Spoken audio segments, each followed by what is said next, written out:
Hello, my name is Nina, welcome to my channel. Today I am doing another sit down video because I wanted to talk to you about the books that are hyped up online that I actually think are worth the hype. I consume a lot of book content like on YouTube, on Instagram, on TikTok, so I see a lot of books like online all the time. And I know I'm not the only one. And I am very easily influenced. Like if I see someone talk about a book multiple times, or I see the same book in multiple videos with multiple creators, then I will probably add it to my TBR and be like, at some point I want to read that. And I found some incredible books that way. I've also obviously found some not that incredible books that way, but I think there's this stigma that when a book is very popular online, that must mean that it's not very good, because like if the mainstream loves it, then it can't be like a very quality book, which is crazy because like obviously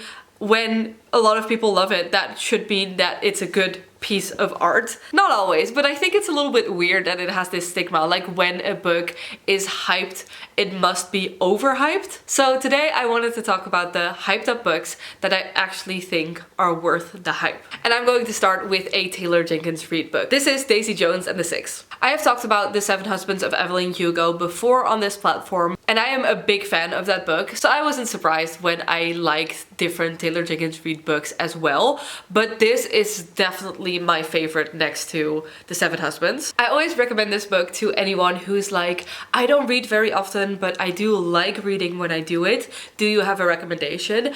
And I am always like, read this book, because it's very quick and easy to read, but it's so good. Daisy Jones and the Six is about a band who broke up and nobody knows why they broke up. And this book is an interview style with all of the band members and all of the people who were like involved in this story. And you start at the beginning, like why they came together, why they started making music, how they met. And you slowly go through the whole story of them getting famous and eventually breaking up as a band. And you see that almost every single part starts with a name and then just a bit of the interview. So it's not a normal book in that sense where you read a story, like you are reading an interview, but that makes it so fast-paced and so easy to read. Because the way this book is written, I actually googled if this was a real band when I first read it. When I read it, the TV show wasn't out yet. It is out now and it's also incredible. And for the TV show, they actually made an album. So now if you Google Daisy Jones and the Six, there's actually an album you can listen to. But when I read this, there wasn't, and I really was like,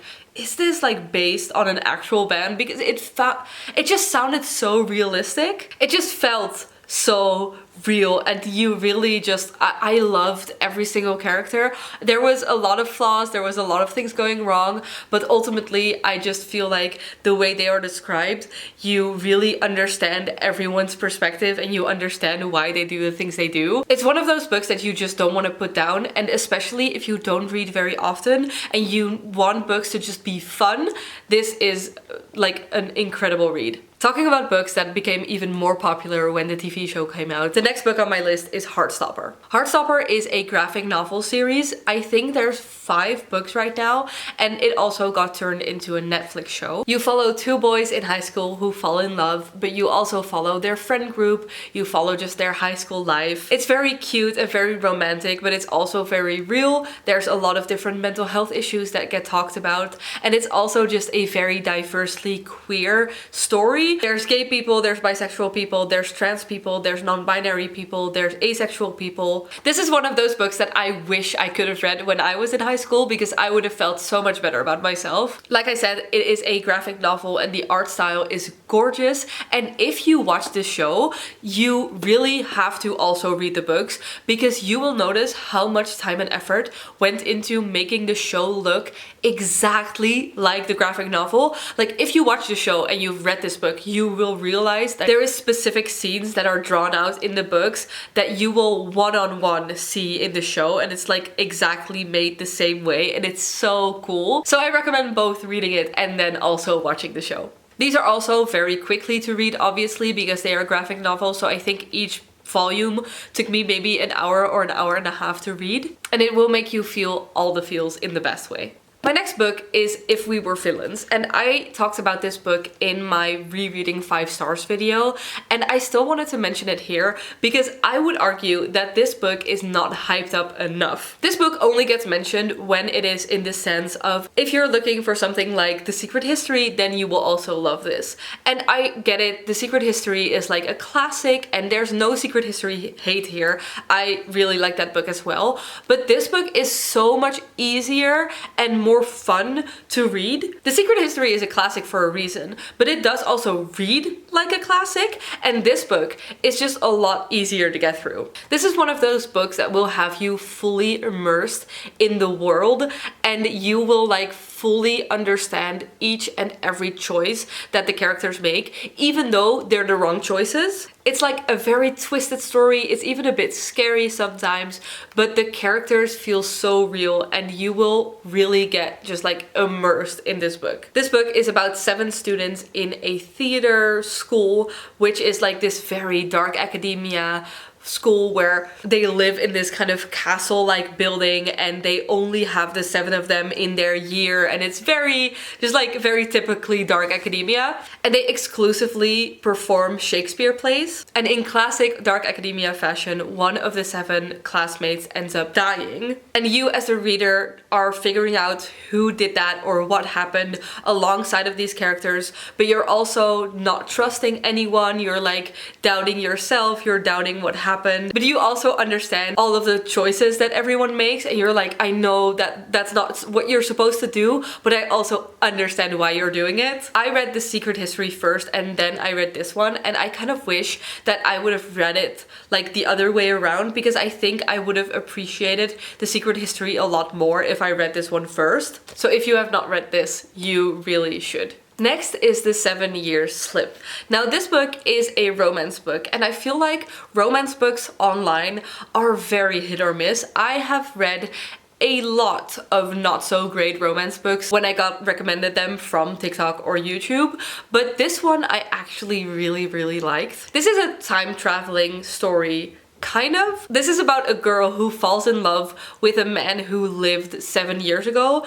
because in her apartment, sometimes when she walks into her apartment, it is the apartment from 7 years ago, and that was when he lived there. And that by itself is a very interesting concept. But I also thought it was just very well executed. It was cute and fun and romantic, and just like it made you a little bit giddy, and I really wanted to continue reading this book. It wasn't too heavy or too like dramatic for no reason. It's a little bit emotional, but not too emotional. It was just, in terms of romance books, I think this is one of the better romance books that I've read. The next book I wanted to talk about is actually a book series, but I don't own this book. I borrowed it from the library when I read it, so I don't have it here with me, but that is the Truly Devious series. The Truly Devious series really walks the line in between dark academia and like young adult murder mystery thriller vibes. It's a book series about a girl who goes to a special school that is like started by this very rich man who wanted people to have more access to education. So he built a school on top of a mountain, and you only get accepted when you have like, there's no real guidelines for how you get accepted. You just kind of talk about something that you're very passionate about, and then someone will decide whether you will get in or not. Which means that the people you're following, like the whole friend group, is very diverse in a way, because everyone got in because of a very different interest. And Stevie, our main character, got in because she wants to solve the mystery of what happened to the family of the man who started the school, because his wife and his child went missing like years ago, and nobody has figured out why or how, and Stevie wants to solve that mystery. So you get the dark academia vibes from the school and the feeling of being like excluded from the outside world and just having the people that are in this school, and also obviously the mystery. But it's also a young adult book, and it's a little bit more lighthearted and a little bit more easy to read. It's fun and interesting and still like keeps you gripped enough that you really want to find out what happened, but it's also a little bit more low stakes. I really got obsessed with this series once I started it. Like, I only borrowed the first book first, and then I immediately went to get the second and third book when I finished the first one, because I didn't want to read anything in between. So if you like young adult and mystery books, I think this is a great series to start. The next book I want to talk about is Babel. And now that I am filming this video, I realized like how much I like dark academia, mystery, murdery books, because for some reason, like a lot of these books have those vibes. Babel is also a dark academia book, but the writing style of Babel is very, very different. It reads sometimes even like a research paper in a way. It's a lot more academic and it takes a lot more brain power for you to read it, but that also means that it gets to talk about a lot more difficult subjects. This book talks about racism and class and ownership of like people, but also of magic and of knowledge. I have recommended this book to a bunch of my friends, and when I explain what it's about and they read like the back of the book, they're always like, I don't think this is a book for me, like I don't think I will like this. But then if they do read it, all of my friends are always like, oh my god, that was such a good book. So it's a little bit hard for me to explain what it's about, but it's a book that will give you the feeling that like dark academia books do, where you are both very enthralled with the world, and it also, like I said, has a magic element and it has this fantasy element, so you're trying to figure that out. But it is also just criticism in a way of like the way we live our life and the way we deal with things in the real world. So it takes you along this journey, but the whole time you're thinking like, oh, what does this say about me? What does this say about our world? What does this say about like real life? I don't know if I explained that well, but yeah, I just think that anyone who is like critical about politics or about the way we handle certain things in our current world, that this is a very interesting book because it will help you think about those subjects. Anyway, it's a really good book and I think everyone should read it. The next book could not be more different than the one I just talked about.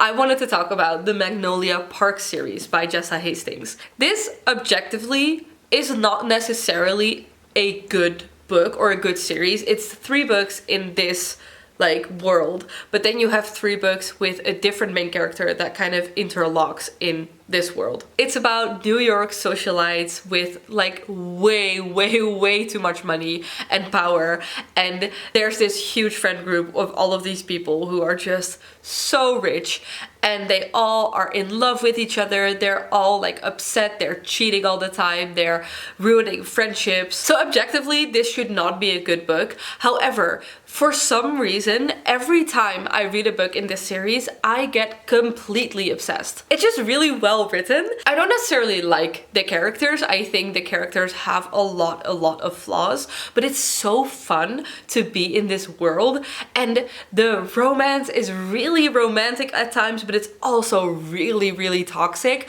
So every time there's this really big romantic moment, you're like, oh, but remember when he did this thing which was like horrible, and then you know that in a few pages there will be another horrible thing happening. If you like this series Gossip Girl, I think this is a book for you, because I was obsessed with Gossip Girl when I was younger, and I still rewatch it every now and then, and I still just really like that rich, like disgustingly rich people problems thing, where it's not the real world at all, but it's so fun to read about. I have read 2 of the Magnolia Parks and 3 of the Daisy Hates books, and every single time I start the book with like, oh, this is gonna be a silly little romance and I will, you know, enjoy it, but it won't be great. And then 50 pages in, I am obsessed and like giggling and laughing and being upset with all the characters, and I'm just so into the world. And if you want to just like get out of your own life for a little bit, this is the series for you. Alright, and then last but not least, I have a non-fiction book,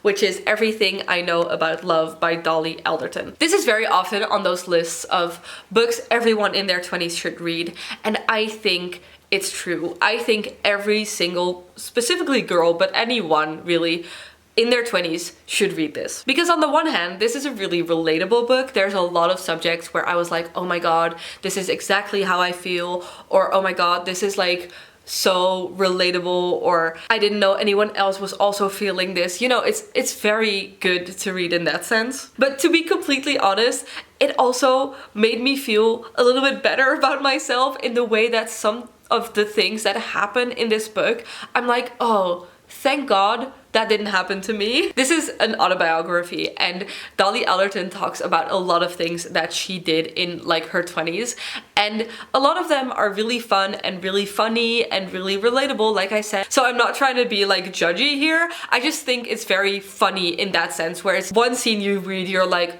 oh my god, that's so embarrassing, and then the next scene you read, you're like, oh my god, I didn't know other people had also felt that way. I feel exactly the same. It's just very comforting to read about these experiences from someone who is, at this point, I think, late 20s, maybe even early 30s. This is also very fun as an audiobook because Dolly Alderton narrated the audiobook herself, so it feels like you're kind of listening to a podcast slash like just a phone call with a friend. It's beautiful, it's fun, it's funny, it's relatable, it's just a great book. Alright, that were my recommendations for now. I hope you enjoyed. If you read any of these books, please let me know what you thought of them. Obviously, these are my opinions, so maybe you hated some of the books that I mentioned, which fair, but I would love to know why. And as always, if you have any recommendations for me, because you see these books and you're like, if you like these books, you will probably like this other book as well,